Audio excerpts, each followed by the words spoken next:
In 2004, Nintendo released their newest installment in the Kirby franchise, Kirby and the Amazing Mirror. Prior main series Kirby games had run on a very formulaic basis of having Kirby enter a variety of multi-screen levels to reach the end of the course where, then, a simple bonus minigame would then be played.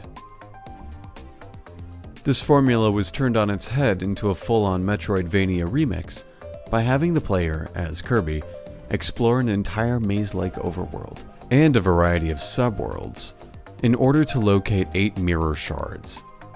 This non-linear exploration premise likely got its roots from the sub-game The Great Cave Offensive from Kirby Superstar, wherein Kirby explores 4 different segmented and interconnected sub-areas in search of various treasures hidden in treasure chests. Much like Offensive, Amazing Mirror's 100% completion requirement is to open every single treasure chest in the game and collect various cool tokens, including subworld maps, spray paint to change Kirby's color, and music tracks for the in-game sound test. However, in contrast to Offensive's 4 zones and a small minecart ride between them, Amazing Mirror contains 1 large overworld, Rainbow Route, and 8 additional colorful subworlds: Moonlight Mansion, Cabbage Cavern, Mustard Mountain, Carrot Castle, Olive Ocean, Peppermint Palace, Radish Ruins, and Candy Constellation. Each of these zones has multiple distinct and memorable set pieces, like an erupting volcano, palm tree-littered beaches, and even outer space, that help establish the maze-like level design while still being navigable. That's not to discredit Rainbow Route either, which has multiple biomes that logically process Kirby into distinct subzones. The entrance to Carrot Castle exists within a forest just outside a sprawling green field. The entrance to Radish Ruins is deep in an underground, overgrown tropical cavern area. The list goes on. The level design and aesthetics, while maintaining a distinct Kirby simplicity, manage to flow seamlessly between each other, creating a fascinating exploration of the Kirby formula. I've played through Kirby and the Amazing Mirror more times than I can remember. I remember watching my older cousin Matt play through the early areas of Moonlight Mansion, while we were both poorly hidden under our blankets pretending to sleep in our overnight sleepovers.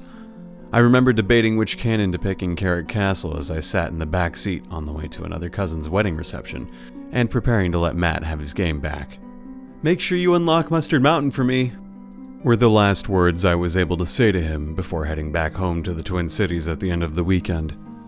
When the game launched on the 3DS as an apology from Nintendo to early adopters of the overpriced console, I once again spent the afternoon going through Peppermint Palace, trying to figure out which were the proper walls to bomb to get that one treasure chest.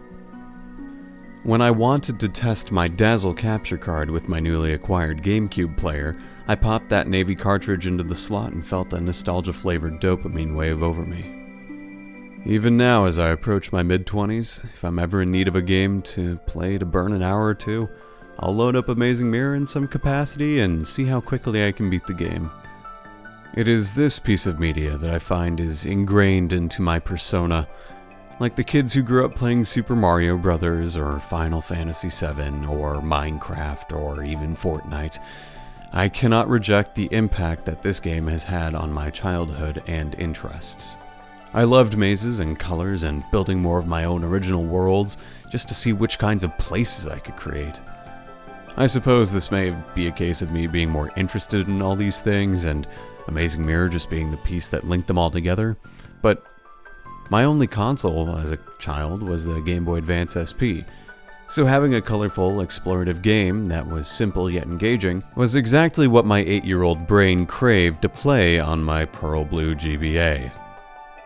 Last week I found myself in a mental headspace that scared me more than I would have hoped, and so, in efforts to remove myself from the moment, I took multiple hits off my dab pen and turned on Amazing Mirror, and was returned to that whimsical state of mind when one is either 7 years old and half awake from the downturn of a sugar rush, or 23 and stoned out of their mind.